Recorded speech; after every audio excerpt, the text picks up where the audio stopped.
I'm sure you're wondering why I'm dressed like this. Yes, we are doing something different today. Pattern making and sewing. What we are doing today is very essential in such a way that if you do not know how to do it well, you cannot do anything in regards to dressmaking, pattern making, wherever. You need to know it.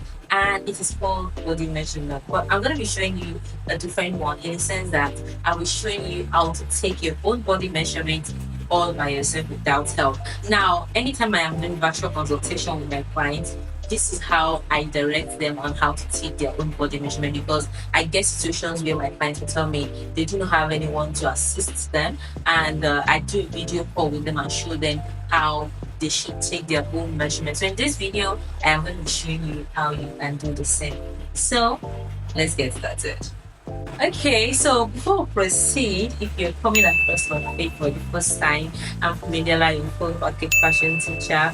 Do well to like this video, subscribe, and turn on the notification bell. Thank you. Let's get started.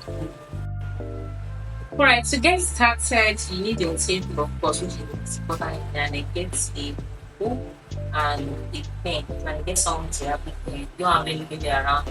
Of course, it means you have to keep working to the table to write it yourself, okay? Or yeah. So that's it.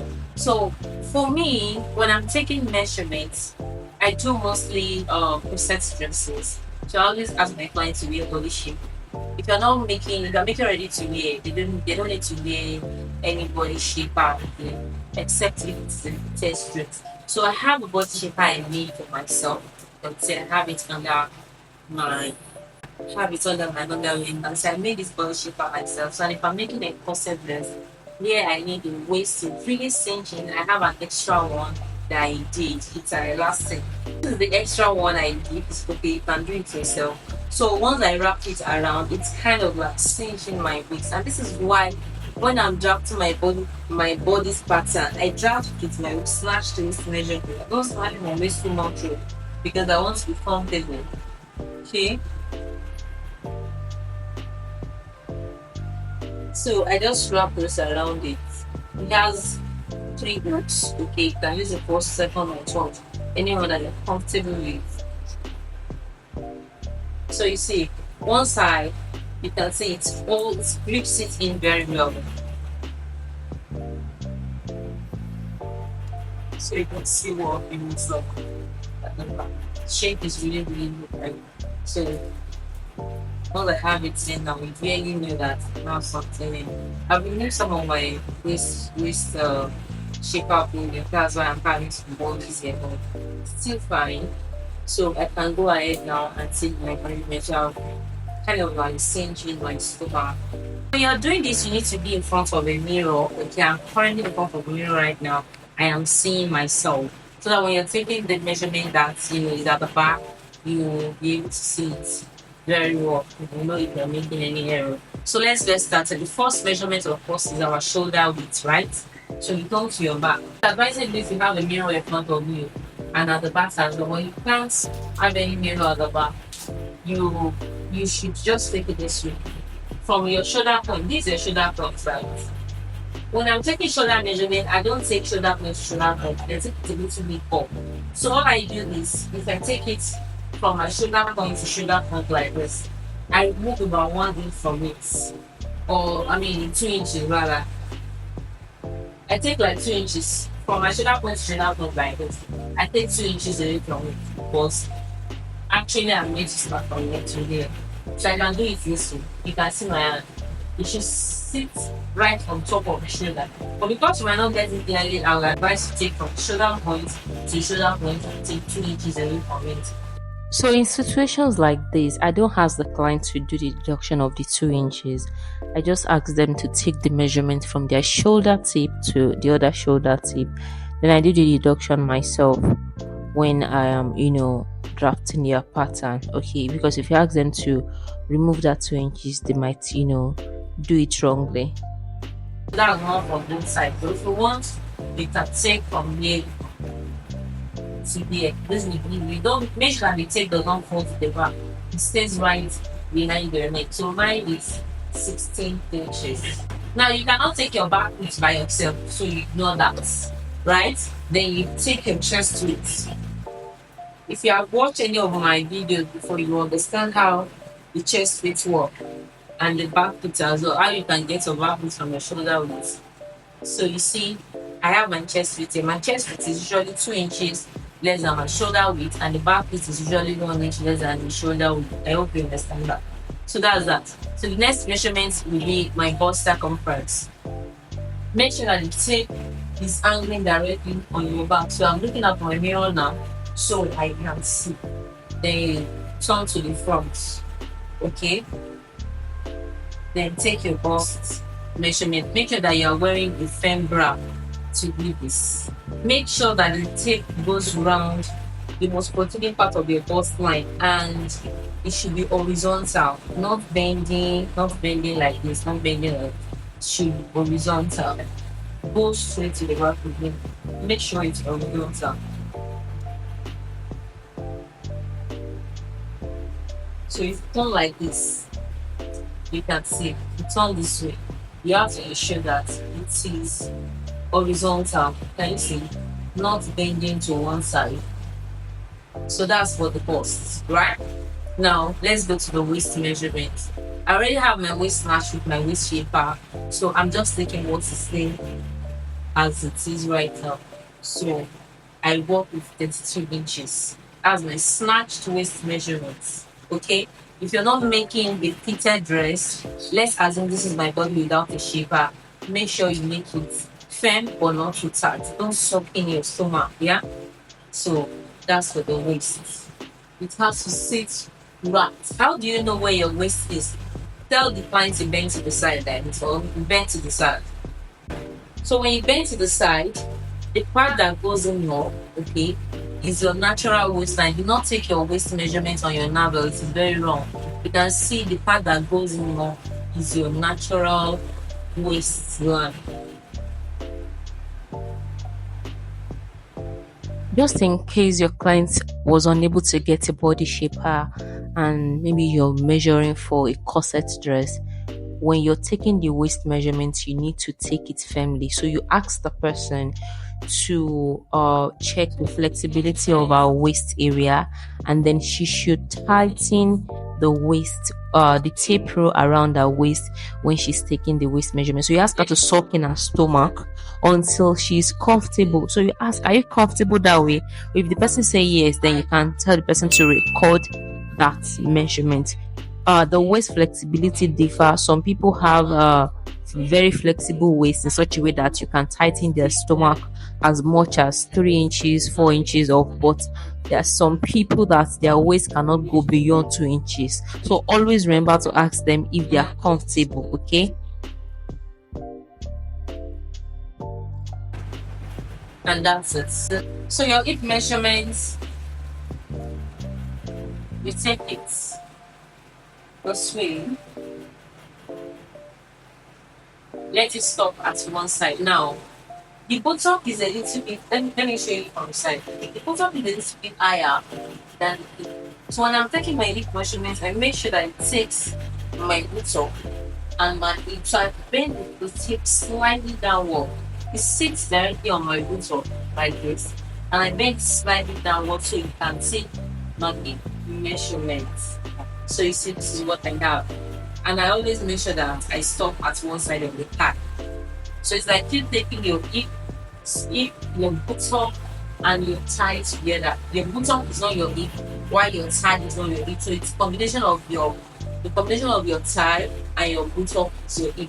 So the tape has to sit on your bottom and has to accommodate your thighs as well. Now, when you're taking this measurement, you need to take it like this, take it down this way and upward to make sure that it's not too tight. So once it sits on the bottom area and it's not falling, that means it's okay. So then you take it down like, see if it can move it. If it's not moving, make sure that your hand is your finger is holding this space perfectly well, right? So the next measurement we are taking is a mixed step. You take a step forward like this, make sure it's not too wide. In case you're making for a fit and flare skirt, just take it right and don't lean like this. So that is the next step.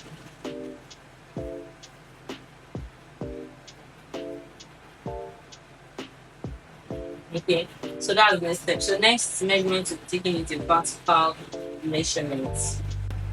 So we're going to be taking the vertical measurements now, which we have from the knee, the shoulder points like this.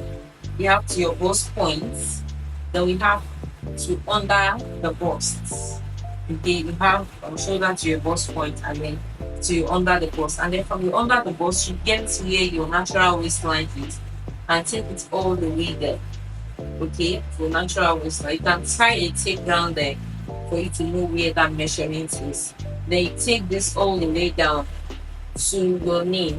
From your shoulder to your bust, to your under bust, then you get your waistline to your waist to get where your waist length is, and then stand straight, take it to your thigh, fit your hand on it, don't bend yet. Then you can now bend from your thigh all the way to your knee. Okay, make sure that your knee is not bent like this, standing upright.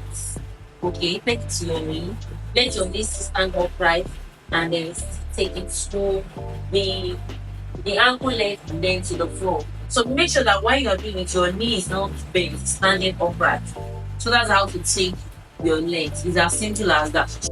So the sleeve measurement is what I'll be taking next. It's another thing that is a bit difficult to take by yourself, but it's quite easy. So I usually start from my round arm hole. So I suspend the tape to the back like this. Okay, suspend it to the back. This way. And then raise your hand and then bring it forward like this.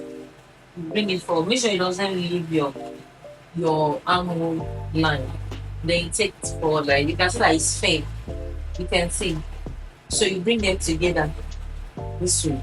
Then you release your hand so that it can sit perfectly without being too tight or too loose. Can you see that? So let's do that again. Suspend your tail to the back. Take it forward. Take it forward like this. And then bring this to it. So this way you can take your armhole measurements feminine. So mine is 18. So I took it feminine, okay? Not too tight, not too loose. You see that? So that's it. So now let's take the bicep. Bicep is quite easy as well. Just raise your hand like this and let them meet at this point. You can see it. So this way you can have your bicep measurements taken firmly and correctly. Okay. So that's that. Then the elbow measurements. You have it this way. Bend your hand and then take it round. Just bend it a little bit like this. That's for elbow measurements. It's very easy. Then your wrist measurement as well. It's as simple as this one is very simple. Just leave it around your waist and you're good to go. Okay. I always take my wrist around here because this is the widest part of the sleeve. When you're wearing the dress, you can use this measurement or take this measurement and add 2 measures. Now for the sleeve length, might be a bit difficult, but it's not. From your length is best, sleeve length is best taken from the knee. But in this case, okay, just put it here like this. The bone at the back, you do it this way. Okay, you can see where my hand is. You use your fingers, hold it this way, then hold it like this, and take it. Just hold it there. You hold it like this. You can record your elbow length from here now. You deduct your half of your shoulder from it. You can take it all the way to your wrist, right from that spot as well. When you take the sleeve measurement this way, it gives an accurate measurement than when you ask the client to position the tape on their shoulder tape, because some of them will position it wrongly. So once you ask them to position the tape on the nape for the sleeve measurement, all you need to do is all the length you're getting, you deduct half of the shoulder weight from it. Take for example, the full sleeve length I got from this video was 32 inches. Half of my shoulder is 8 inches, and I'm going to I went ahead to remove 8 inches from 32. That will give me 24 inches. All the time my sleeve length has been 24 inches, so meaning that I got an accurate measurement. So use this technique whenever you want your client to take their measurement themselves. You'll be able to see it from here. You can say I have 32, 32 now, average woman. So you can see how I'm able to get the length now from the simple as that. So what other length have you not taken? Your bust span from your nipple to nipple. That one is, it's easy. Under bust as well. I forgot to take that. It's quite easy. Under bust, the tape sits directly at the back where you're taking your bust measurement from. So it sits horizontally. That's under bust for you. Under bust should be taken very firmly. Very firmly. So that is that thing. Is there any other measurements? The most important measurements are the ones I've taken. So except for the trouser, for your trouser you can take a thigh like this. Okay, so all these ones are quite easy. So the rest are the major important ones are the bust waist sleeve, the length, the sleeve length, the sleeve circumference are the major thing that seems gonna be a bit difficult for you to take, and that is it for this video. So please, if you are not subscribed to my YouTube channel, kindly do so now. For the sake of God, enjoy this video. Subscribe, like the video, let more people see this channel, let more people enjoy from building beautiful content I'm sharing on this channel. And I'll definitely see you guys next time. And do not forget, comment under this video what you want to see me, the tutorial you want me to post next on this channel. Thank you. I love you.